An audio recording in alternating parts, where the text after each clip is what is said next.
bởi vìនេះជាជួយបងប្អូនដែលទៅលេងកែបហើយជួយចិត្តផ្លែឈើធម្មជាតិនៅកាសស្ថាន Harry Farm នេះគឺមានតបាយឆ្ងាញ់មែនទែនបងប្អូនតបាយឆ្ងាញ់ខុសពីតបាយធម្មតាហើយផ្លែឈើផ្សេងៗទៀតដូចជាមានខ្នុរការ៉ុតបផ្អែមបាទគល់ខ្លងដូចជាផ្លែឈើផ្សេងទៀតហើយនឹងគាត់មានកាសស្ថានចំសាដែរបងប្អូនដាំដុះដោយធម្មជាតិតតែម្ដង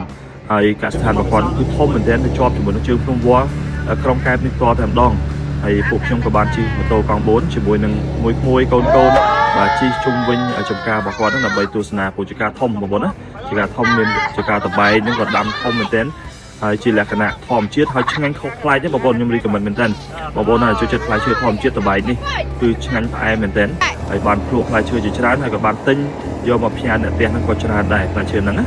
អញ្ចឹងបងប្អូនណាដែលចាប់អារម្មណ៍អីចាំមកជួយខមមិននៅក្នុងហ្នឹងខ្ញុំតម្លាក់លេខទូរស័ព្ទពួកគាត់ឲ្យនេះគឺចការហើយយើងបានជិះម៉ូតូកង់4ជាមួយនឹងពួកគាត់នេះសប្បាយរីករាយជុំវិញចការបងប្អូនណាជុំវិញចការហើយជាពេលវេលាមួយដែលរីករាយមែនទែនដែលដំណើរកម្សាន្ត2 3ថ្ងៃរបស់យើងទៅលេងកែបបន្ទាប់ពីយើងទៅលេងសមុទ្របាទសប្បាយរីករាយហើយដល់វគ្គដែលយើងជួយដើរចការម្ដងអញ្ចឹងសម្រាប់បងប្អូនដែលចង់ចាប់អារម្មណ៍ចង់ទៅលេងអាចតម្លាក់ខមមិននៅក្នុងវីដេអូនេះបានខ្ញុំនឹងតម្លាក់លេខទូរស័ព្ទហើយនឹងភ័យរបស់ពួកគាត់ចូលហើយយ៉ាងវិញទៀតបើសិនសម្រាប់បងប្អូនទៅលេងកែបទៅការវិឡាដែលឯកជនហើយគេបានគ្នា20ទៅ30នាក់ខ្ញុំរីកមិនដល់ស៊ីវិឡាបងប្អូនអាចអ្នកនងតាមរយៈលេខទូរស័ព្ទ010